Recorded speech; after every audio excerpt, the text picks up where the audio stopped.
Video शुरू होने से पहले आपको विनम्र आदेश है कि कॉपी किताब लेके ही बैठें।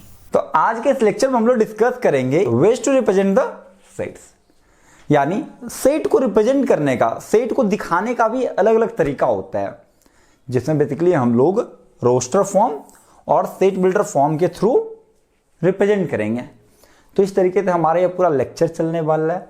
तो बिना टाइम वेस्ट किए हम लोग आगे की ओर चलते हैं और सबसे पहले हम लोग समझेंगे ways to represent the sets. अब लोग पढ़ेंगे कि सेट को रिप्रेजेंट करने के अलग अलग तरीके हैं। यानी अभी हम देख रहे थे कैसे रिप्रेजेंट कर रहे थे। ए बराबर हम लिख रहे थे 1 2 3 4 5 dot dot dot. Set of natural number में एन बराबर लिख रहे थे 1 2 3 4 5 डॉट डॉट डॉट। अब बोलोगे चलो कोई बात नहीं। सेट ऑफ इंटीजर्स में क्या लिख रहे थे हम 0 -1 -2 डॉट डॉट माइनस इन्फिनिटी और इधर 1 2 3 4 और डॉट डॉट प्लस इन्फिनिटी। ऐसे हम लोग लिख रहे थे अभी, ठीक है। तो ये भी एक तरीका है सेट को लिखने का, लेकिन एक तरीका और भी है, उसको हम लोग अभी क्लैरिटी के साथ दोनों तरीकों को समझेंगे और दोनों के बीच डिफरेंस क्या है इसको भी समझेंगे और दो तरीकों की जरूरत क्यों पड़ी ये भी समझेंगे। आइए देखते हैं। अच्छा, आप लोग से एक हम्बल रिक्वेस्ट है कि आप लोग हमेशा क्वेश्चंस बुक से कीजिए, ठीक है। किसी भी कोचिंग क्लासेज, किसी भी टीचर के बहकावे में मत रहिए। यदि आप अच्छे से तैयारी करना चाहते हैं बोर्ड लेवल का, ठीक है, और आप चाहते हैं कि आप कल के टाइम पे हायर स्टडीज में इंटर करें, ठीक है, तो मैं रिकमेंड करूंगा कि आप अभी से आरडी शर्मा कीजिए 11th-12th में, ठीक है। तभी जाकर आपकी कॉन्सेप्चुअल क्लैरिटी रहेगी और नेट जेआरएफ या फिर आप असिस्टेंट प्रोफेसर वगैरह या फिर 11th-12th के टीचर के लिए एलिजिबल हो पाएंगे, ठीक है। तो मेरा रिकमेंडेशन यही रहेगा कि आप हमेशा आरडी शर्मा को फॉलो कीजिए। 11th-12th तो होगा ही होगा, साथ में आपका जो बेस रहेगा ना असिस्टेंट प्रोफेसर या 11th-12th के टीचर के लिए या फिर 10 के टीचर के लिए बन जाएगा। तो ये बहुत अच्छी चीज़ है, ठीक है। मेरा मानना है पर्टिकुलरली कि assistant professor is the most luxurious job, ठीक है। दिन में 2 क्लास लेना है, बाकी सैलरी आपका 1,20,000 1,25,000, सप्ताह में 15 घंटा काम करना होता है एक असिस्टेंट प्रोफेसर को, ठीक है। बड़ा ही रॉयल जॉब है वो। देखिए, जॉब के साथ साथ नोबल प्रोफेशन भी है, ठीक है। अब प्रोफेसर हो भाई, अब समाज के लिए कुछ कर रहे हो, ठीक है, तो बहुत बड़ी बात है, ठीक है। चलो, हमेशा प्रोफेसर्स की इज्जत करनी चाहिए। Ways to represent the set, इसमें बेसिकली हम लोग 2 अलग अलग तरीकों को पढ़ेंगे, जिसमें पहला होगा रोस्टर फॉर्म और दूसरा होगा set builder form. Roster roast नहीं करेंगे ठीक है। चलो हम लोग देखते हैं set builder form. Set builder form का मतलब क्या होता है भाई, कि जो भी एलिमेंट है, ठीक है, या जो भी ऑब्जेक्ट है उसको लैंग्वेज के फॉर्म में लिख देना, ठीक है। किस फॉर्म में लिख देना? लैंग्वेज के फॉर्म में। आओ देखते हैं। अभी हम क्या देख रहे थे कि n बराबर हमारे पास एक सेट था जो कि था 1 2 3 4 dot dot dot dot plus infinity. जरा तुम इसको ऐसे भी तो लिख सकते हो, ये जो n है इसको तुम ऐसे भी तो लिख सकते हो। कैसे? ऐसे भाई, n बराबर x और यहां 2 डॉट, इस दोनों डॉट का मतलब होता है, इसको पढ़ाया जाता है मैथ्स में सच दैट। क्या पढ़ाया जाता है बाबू? Such that. और सच दैट को कई बार मैथमेटिकल लैंग्वेज में st लिखते हैं, शॉर्ट फॉर्म में st, सच दैट, ठीक है। तो कहीं भी st लिखा रहे सच दैट समझना है, ऐसा 2 कोलोन बना रहे इसको भी सच दैट समझना है, ठीक है। चलो, अदरवाइज कई बार ये सच दैट को, इस वाले सच दैट को ऐसे भी लिख देता है, ठीक है, जैसे x और ऐसे डंडा दे देगा, तो इसका मतलब भी सच दैट है, ठीक है। चलो, तो इस केस में क्या है कि x सच दैट, अच्छा इसको तुम कैसे लिख सकते हो, इसके जितने भी एलिमेंट है ना सबको हमने x बोल दिया है। और x कैसा है भाई? x such that x is a natural number, x is a natural number. ये भी तो हो गया, ये भी तो सेम ही चीज रिप्रेजेंट कर रहा है। यानी सेट n को हम ऐसे भी तो लिख सकते हैं x such that x is a natural number. यानी ये जो n है उसमें x एलिमेंट है, कितना एलिमेंट है, कौन कौन सा एलिमेंट है? x एलिमेंट है, और x क्या है? x नेचुरल नंबर्स हैं। तो जाहिर सी बात है यार, x या तो 1 होगा, 2 होगा, 3 होगा, 4 होगा, 5 6 7 8 यही होगा, सेम होगा। तो कहने का मतलब है ये जो हमने लिखा लैंग्वेज के फॉर्म में, this is called set builder form. इसको बोलते हैं बाबू सेट बिल्डर फॉर्म। और ऊपर जो है उसको बोलेंगे रोस्टर फॉर्म, और इसको बोलेंगे हम लोग रोस्टर फॉर्म। तो चीजें शायद आपको थोड़ी सी क्लैरिफाई हुई होगी। कुछ क्वेश्चन करेंगे तो बहुत ही क्लैरिटी के साथ आपको चीज समझ में आएगी। चलिए कुछ क्वेश्चन करते हैं। आइए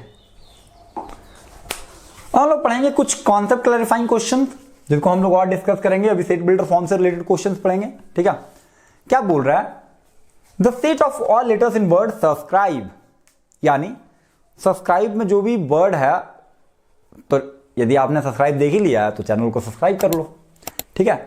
मेरे लिए नहीं, खुद के लिए, ठीक है, क्योंकि मैं 11 12 बहुत ही क्लैरिटी से पढ़ाने वाला हूं। 11 12 से क्या, मैं तो आईए स्ट्रेटेजी पढ़ाऊंगा, ठीक है। देखो द सेट ऑफ, इसको सेट बिल्डर फॉर्म में लिखना है, the set of all letters in word subscribe. तो इसको ऐसे लिख सकते हैं, ए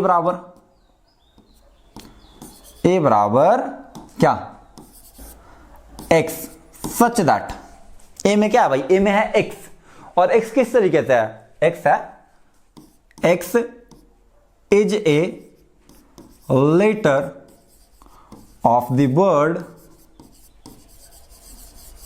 सब्सक्राइब, SUBSCRIBE,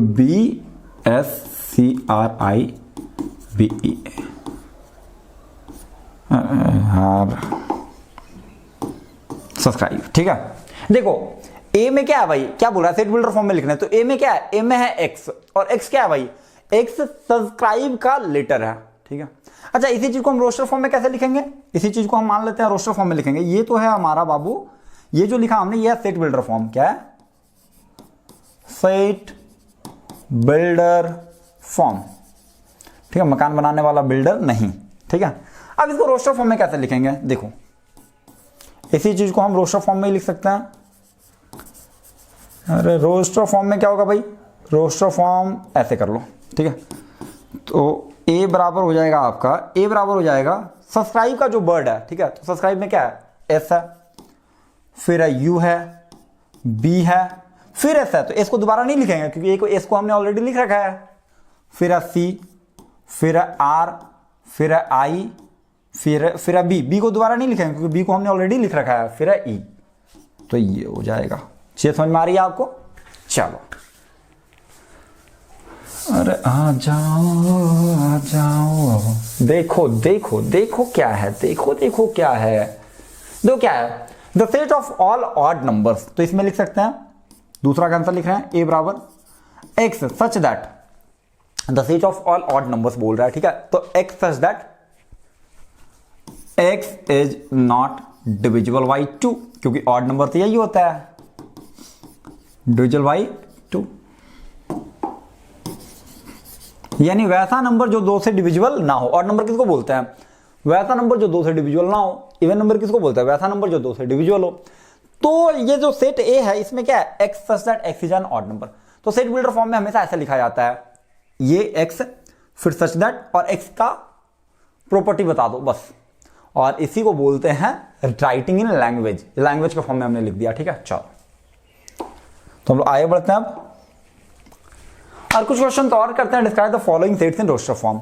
अगेन बोल रहा है इसको रोस्टर फॉर्म में लिखने के लिए, यानी अब देखो यहां कन्वर्जन है, ठीक है, सेट बिल्डर फॉर्म से रोस्टर फॉर्म, ठीक है। चलो देखते हैं क्या बोल रहा है, x is A positive integer and A divisor of 9। तो इसमें हम ए बराबर लिख सकते हैं, देखो क्या बोल रहा है, एक्स, और एक्स ऐसे है जो कि पॉजिटिव इंटीजर है, ठीक है, और 9 का डिवाइजर है, यानी 9 को डिवाइड कर रहा है। तो बताओ 9 को कौन कौन डिवाइड कर रहा है पॉजिटिव में, 0 डिवाइड कर रहा है 9 को, कर रहा है ना, हाँ भाई, मारेंगे एक लपड़।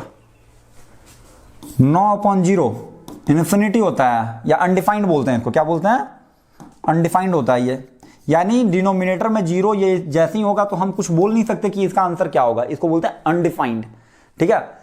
कुछ भी रहे ऊपर, नीचे 0 रहेगा, अनडिफाइंड हो जाएगा वो, उसको हम डिफाइन नहीं कर सकते हैं, ठीक है। चलो तो 0 नहीं होगा इसमें, क्या क्या होगा, पॉजिटिव इंटीजर जो 9 को डिवाइड कर रहा है 1, ठीक है भाई, 1 तो 9 को डिवाइड कर रहा है, 9/1 दैट इज 1। डिवाइड करने का मतलब है कि जब डिवाइड करे तो एक पॉजिटिव इंटीजर निकल के आ जाए, ठीक है।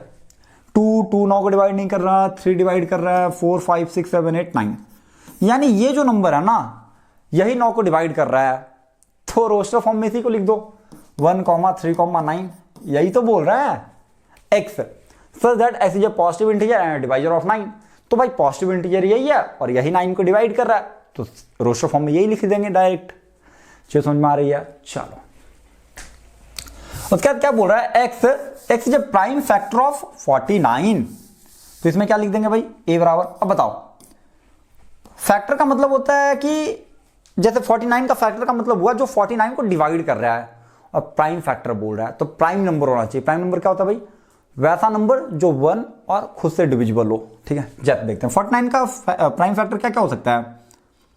पहले फैक्टर देख लेते हैं, 1 होगा, 2 3 4 5 6 7 होगा, उसके बाद फिर डायरेक्ट आपका कितना हो जाएगा, 7 के बाद डायरेक्ट मेरे अकॉर्डिंग 49 ही होगा, और भी कुछ होगा नहीं। तो इसका प्राइम फैक्टर क्या है, प्राइम फैक्टर तो बस 7 ही है, क्योंकि 7 ही एक प्राइम नंबर है। तो बस हो गया भाई a बराबर 7।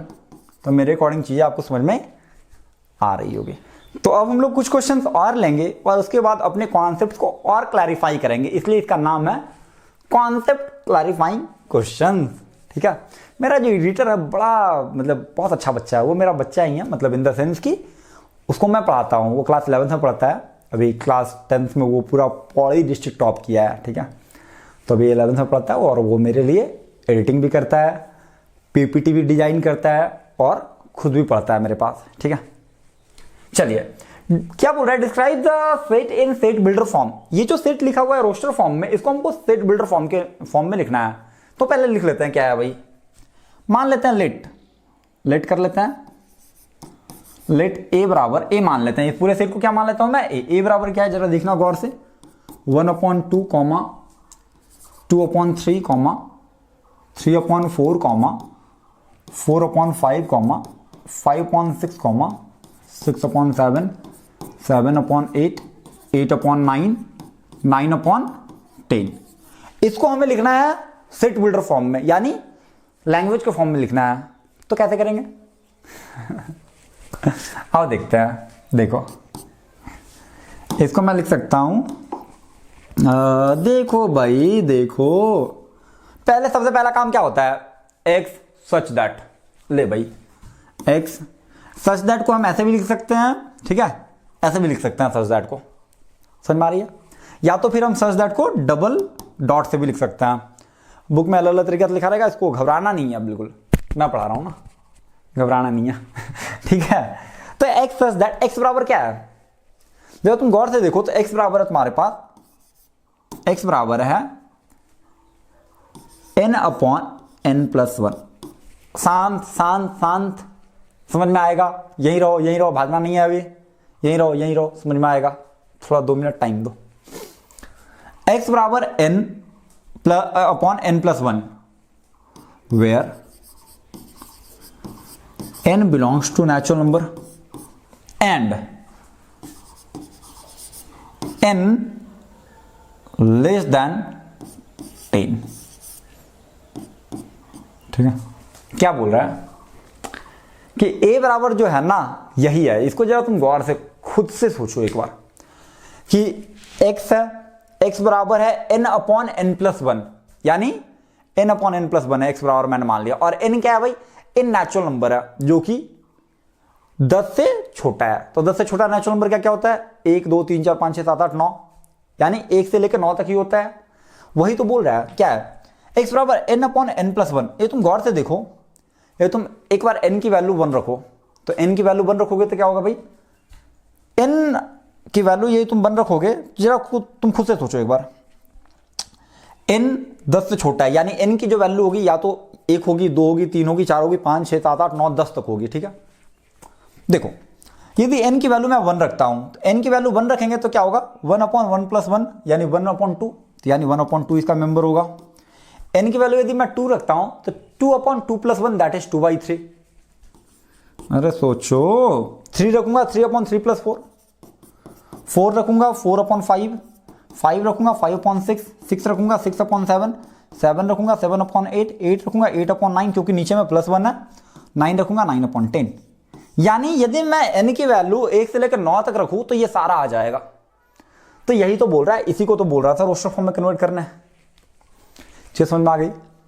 ठीक है, यानी रोस्टर फॉर्म में जब भी कन्वर्ट करना रहेगा तो आप कैसे लिखोगे, एक्स सच दैट, और एक्स की एक क्राइटेरिया डिफाइन कर दो कि हाँ भाई देखो एक्स क्या है, एक्स बराबर n अपॉन n+1 है, जहां n जो है नेचुरल नंबर का एलिमेंट है, यानी n नेचुरल नंबर से बिलोंग कर रहा है, ठीक है, यानी नेचुरल नंबर है, और वो n नेचुरल नंबर के साथ साथ क्या है, 10 से छोटा है, यानी 1 2 3 4 5 6 7 8 9 तक है। ठीक है, तो ऐसे करके हमने इसको रिप्रेजेंट कर लिया। ये है हमारा रोस्टर फॉर्म में, ये है तुम्हारा आंसर, और ये मैंने आपको समझाने के लिए किया था। तो मेरे अकॉर्डिंग चीज आपको समझ में आई होगी।